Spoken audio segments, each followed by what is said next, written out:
Hello and welcome to the Daily Meal for Sunday the 14th of February 2021. Today is Stats Sunday and it's a day where I like to go through the stats with all you guys watching this and see the numbers behind the victory from yesterday's game at Reading. So this first one is from Experimental 361 and basically it's a line over the match time of chances and expected goals, so as the game goes along. And for some reason they've got us in green on this chart, but we were wearing red yesterday. Our normal away colours are green, so I think they just automatically do that. But as you can see here, in the first 15 minutes we had 1, 2, 3, 4, 5 shots, because every time the green line goes up is one of our shots. And the higher it goes up, the better chance the shot is of being a goal. It's a higher expected goal. So we had 5 shots before Reading had even had 1 shot. But when they had that 1 shot, their first shot of the game, on about 16 minutes, whenever it was, I think it was 17 minutes, they scored. That was where Bart threw it out to Williams, and Williams miscontrolled it, and then the guy Semedo just hitched for the first time, whacked it into the net, because the net wasn't guarded by the keeper because he was off of his line, throwing it out to Williams, who lost the ball in control, and it all went pear-shaped from there. So you can see we started off brightly. Williams had himself. Williams was actually playing further forward of. He was playing further forward than Ben Thompson, I think. A similar position, his average position of what he did in the game or where he did it on the pitch. He was further forward than even Ben Thompson, and he had a couple of shots in those first shots. 2 of them were from Williams, and he had one really good splitting pass through about 4 or 5 players, just threaded it through to Malone, who then had a shot. And there's a really good football from Millwall in the first opening minutes, and then that goal kind of rocked us, and you can see the green line just goes flat. We're like, oh bloody hell, what's happening here? And then they just try and hold back Reading, because I think they assumed like there was going to be a deluge or something, or they just got shocked and rocked. They just lost confidence. You can see we had another couple of shots in the first half, but that was about it. Mostly just after that shot goal, just flatlined, and Reading had chance after chance and did really well. 2 really good chances at the end of the first half. You can see how high the blue bar goes up, which is Reading, the blue bar. Those 2 chances, really good chances they had, and we had a good chance as well. But then we made Gary Rout made the changes at half time. Fair play to him for doing that. Brought on was it Mason Bennett and Jed Wallace, and a bit cagey in the second half from both teams. First 10 minutes or so, 15 minutes or so, not much going on. And then it was basically like a basketball game, going end to end. We had a chance, they had a chance, we had a chance, they had a chance, until there was a spell for Reading between around about 65th minute to 77th minute, where they just flatlined, and that's when we scored. Matt Smith scoring, which is great. Won me some money as soon as he come on the pitch. As soon as he come on, I think it was in the 63rd minute for Ben Thompson. As soon as he come on, I went on to Ladbrokes and I put down some money on him being the next person to score the goal, and I won. Got a pretty decent return on that. I think it was like 7-1 for him to score the next goal. So it was, and you can see then Reading kind of picked back up into gear and then they had a few chances, we had a few chances, and we ended up scoring a second goal, and then just played out the game until the end of the game. Just played it out, no more attacking, no more chance. One more chance between our second goal and the end of the game, just one more chance, just playing out the game. And that's the story of how the game went over the period of the 90 minutes or 95 minutes. And you see the teams are pretty even. Unexpected goals 1.5, 1.5. According to this site, there's going to be another site coming up, going to be slightly different. They're always different, but they reckon Ken Zahor was the one with most expected goals for Millwall. I don't know about that. Maybe it's pretty even, because you can see the three here are even. The two Reading players and Zahor are even. So there's that. I'm going to move on now to this one. This is from infogoal.net, and they give the expected goals as 1.69 to Reading, 1.25 to Millwall. So pretty outdone there. Whereas the one before, like I told you, it was 1.5 each. These are the events in the game. The Samido goal was in the 17 minutes. 2 changes at half time. Change of Matt Smith coming on 63rd minute, which had me scrambling to Ladbrokes to get a bet on, which paid off. And then Zahor got injured. He had to go off Bradshaw. I don't know if could that have been lucky for us, him coming off. When he first came into the team, Zahor, it was a really good player, because compared to Bodvarsson and Parrott, he was really good compared to them. But I think the shine's kind of come off of him now, and maybe him going off was a stroke of good luck for us and bad luck for him, because he's injured again, I assume.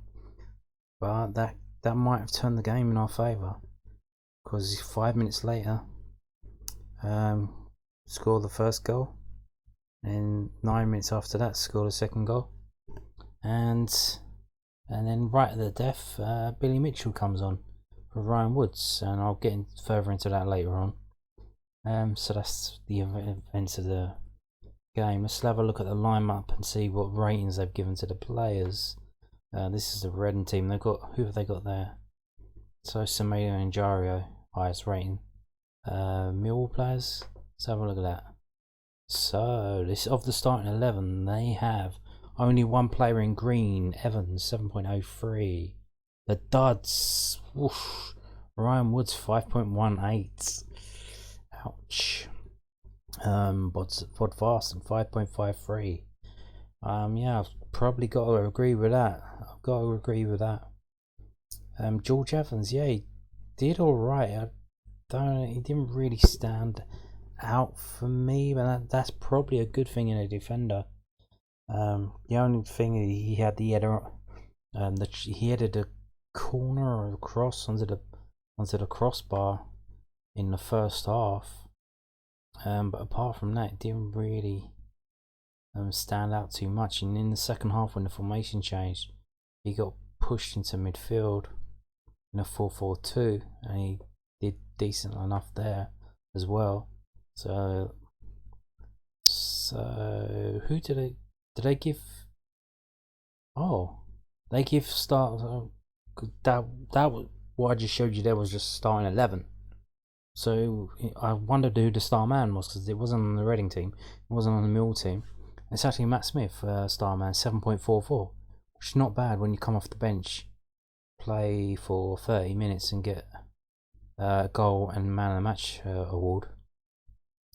And even Mason Bennett, 6.78, which compared to the starting lineup is second best. So our two best players came off the bench.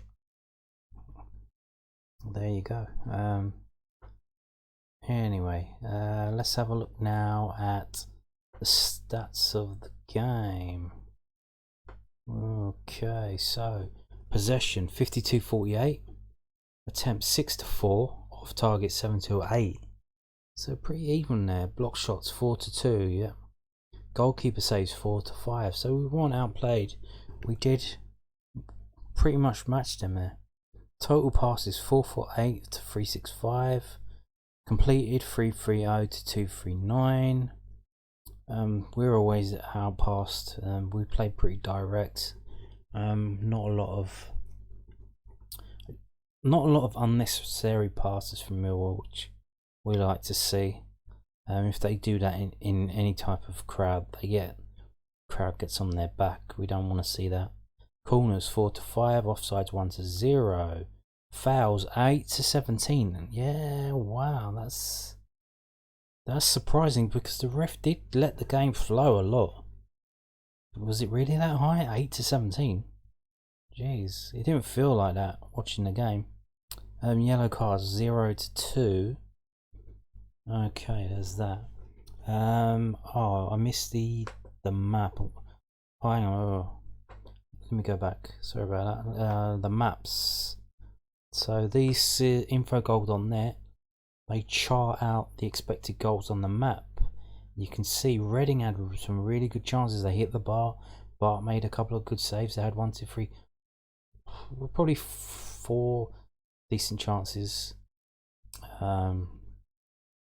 But they scored with their first goal, which I don't know if you can see it, but it's the yellow, tiny yellow dot. I'm going to click on it now, and it's that one there. It's disappeared. That was a 1% chance of going in, that. And you got it. I'm going to click off it again and it's going to come back. See that? That was their goal, all the way up there. So they created all these really good chances, but their one goal was that freak gift that we give them. And there you go. And here's our chances. A lot of them are very small expected goals. The 2 goals, the Matt Smith one, which basically a moving penalty. He was so close to the goal. And Mason Bennett's header, which is that little yellow one as well, which he looped over the goalkeeper. Is pretty hard one. Pretty skillful for him to score that like that. Yeah. And let's have a look at first half versus second half. The first half, that's Reading there. 1 chance in the first half, and there we are. Busy, but not I would say half chances. It's quite small. But as you can see with the Reading's goal, you can score from your half chances if you get a bit of luck. But here's Reading in the second half. Better chances for them, but they didn't score it because we're really good at defending. And here we go. We've still got the half chances that we had. So we carried on producing the half chances that we did in the first half. But we had one really good chance. That was a goal. And then Mason Bennett pulling a lovely bit of skill to get that header looping over the keeper. So there's that. I'm going to move on now to whoscored.com. And whoscored.com, they provide the stats that decide the EFL Team of the Week on Twitter, if you've ever seen that. And we're going to have a read of this, a match summary. They say Reading created a high number of chances relative to their possession, were effective at creating goal-scoring opportunities from long shot situations, were effective at creating goal-scoring opportunities from counter-attacks, were effective at creating goal-scoring opportunities from set pieces, were poor at finishing as a weakness. Their styles, Reading favoured long shots, attack down the left side, attack through the middle, had a high shot frequency when in possession, and favoured through balls. And notice since Romeo's come back in, a lot of teams going down that side now. I think they've got video on our goals from probably earlier in the season, maybe even last season, that Romeo does have a few weaknesses in defending, and they could probably get lucky down that side. So last couple of times when Romeo started, teams have gone down that left hand side. Let's read Millwall's match summary. It says Mealworld create a high number of chances relative to their possession, were effective at creating goal scoring opportunities from the flanks, were effective at creating goal scoring opportunities from counter attacks, were strong at finishing. Ooh, that makes a change. Weaknesses: Millwall were aggressive. How is that a weakness? How is that a weakness? They always say it's a weakness. I don't know why. Controlled aggression is not a weakness.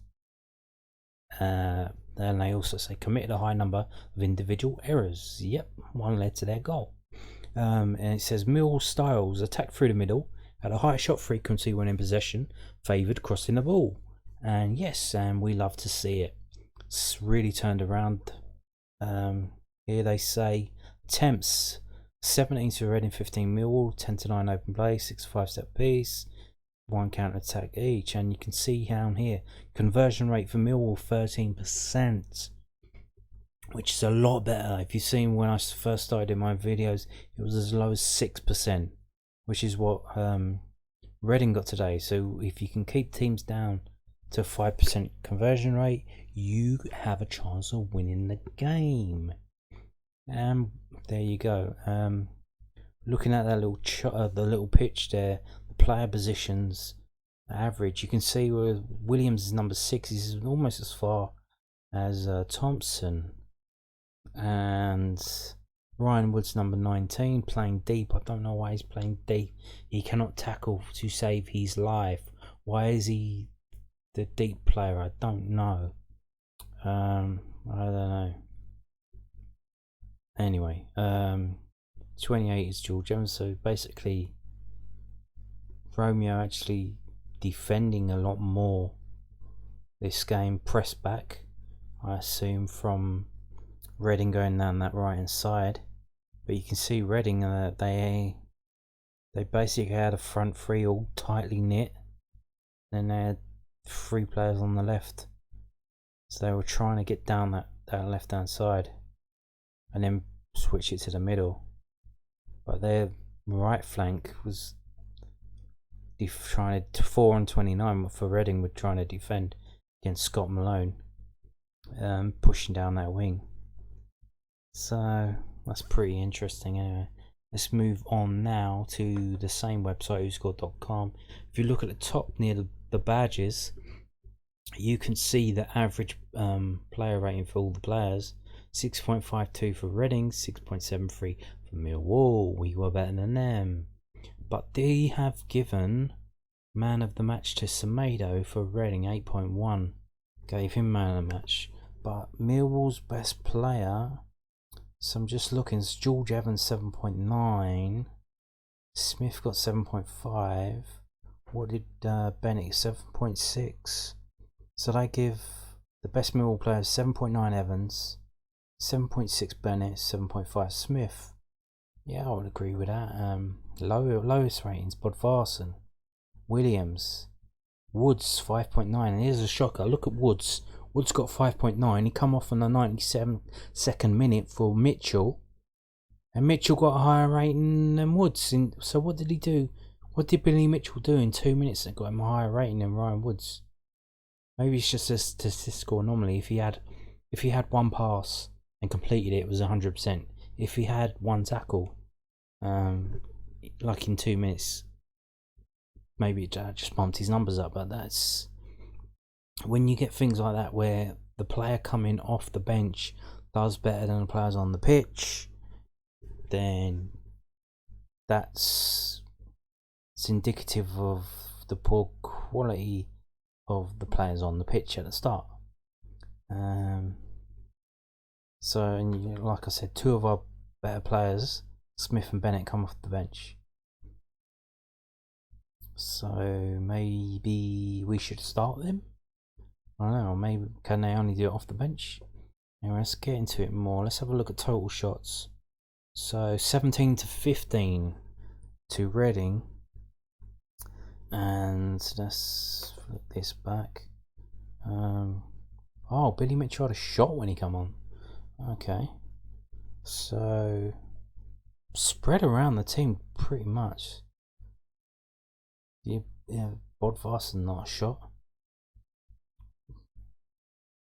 2 for Wallace, 2 for Smith, 1 for Bennett. So Bennett had 1 shot, 1 goal. That's probably why he got man of the match for Millwall. Well, that's why he got the second highest rating for Millwall. Possession in terms of total game time. Hutchinson 6% for Millwall. Biakowski 2.9. Bodvarsson, Zahor low possession. Basically all being done in the defence for Millwall. Okay, that's interesting. Malone 5.7. Yeah. Okay, moving on. Past success. Who had the past success? Wow, Thompson was as low as 38. Ouch, that's probably why he got yanked off. A lot of people were surprised when Matt Smith come on that it was for Thompson, for Thompson and not for Zahor. So probably that's why he was giving the ball away all the time. 38% pass success. Yeah, which means for a change, Biakowski isn't the worst rated with a 38. Interesting. Bradshaw, Wallace when they come on high. Yeah. So that's interesting. Woods is 72. It's normally higher than that. So Bodvarsson only 56 as well. But Zahor's is quite high for him. Last week he was lower than that. Dribbles 12 to 7. So yeah, we don't really dribble it, do we? Aerials one. Ooh, a lot of aerials today. In total, what was that, 60 aerials between the two teams? Yeah.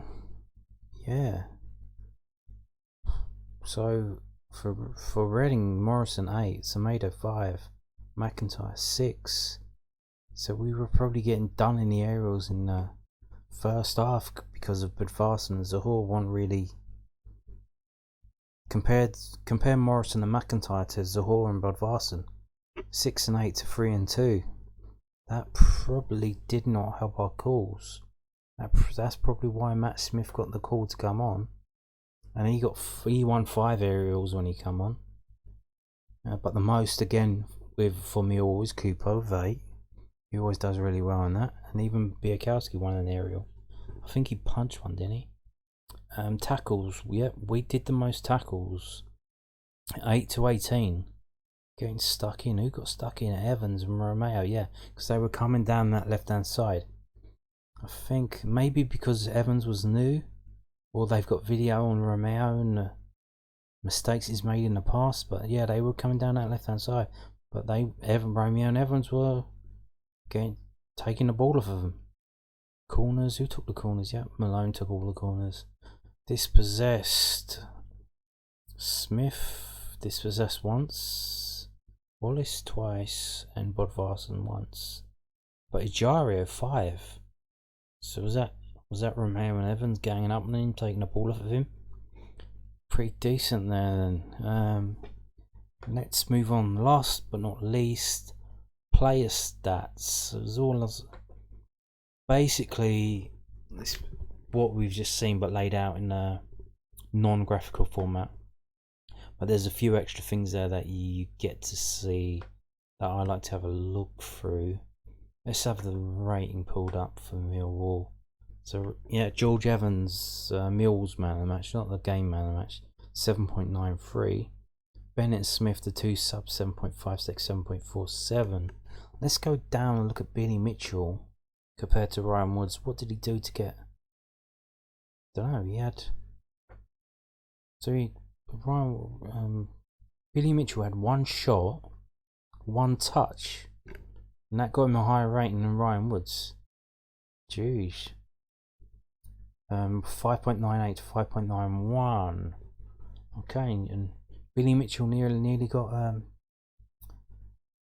as high a rating as John Daddy Bodvarsson as well, just 0.01 away.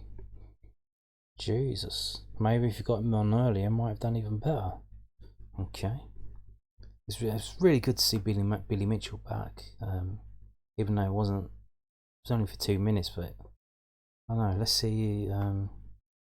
With the injuries, maybe we'll get more game time, but he needs to recover first. Don't throw him in, get him injured again. What did we see and what didn't we see? Let's have a look at touches. We didn't see that on the other one. So the most touches for Millwall, 69. 69. Scott Malone. George Evans, 63. Sean Hutchinson, 63. So the defenders were getting involved in the game most. But Ryan Wood's only 30. There's a big drop off between the touches from the defenders and the touches from the midfielders. Down to 35 for Ryan Woods. Jeez, the game passed him by there. Maybe George Evans has taken the thunder away from Ryan Woods. Jesus. Jed Wallace got 34 touches coming on in half of the game. As much as Ryan Woods in his 92 minutes of the game. Well, as you would expect, Jed Wallace play kind of runs through him when he comes on the pitch.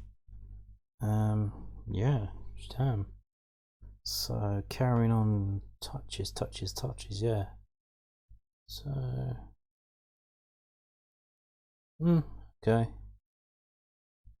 okay. Moving on to offensive. What happened there? Shots. Oh, okay. Here we go. So I showed you the one with the shots, but this one here tells you whether shots on target or were they off target. So even though we got Williams and Malone having 2 shots, they were both off target. Ben Thompson had 2 shots, 1 on target. Matt Smith 2 shots, 1 on target. Same as Jed Wallace, and then Evans and Cooper and Zahor 1 shot, but all off target. So we only have 4 shots on target. Yep, is that right? Yeah, 4 shots on target from Thompson, Smith, Wallace and Bennett, and 2 goals. Pretty decent. What else did we not see before? Unscheduled touches. This is basically poor control. And actually the Malone, Thompson, Woods, John Daddy, 3-3-3-3, and Williams only had 1, but that led to the goal.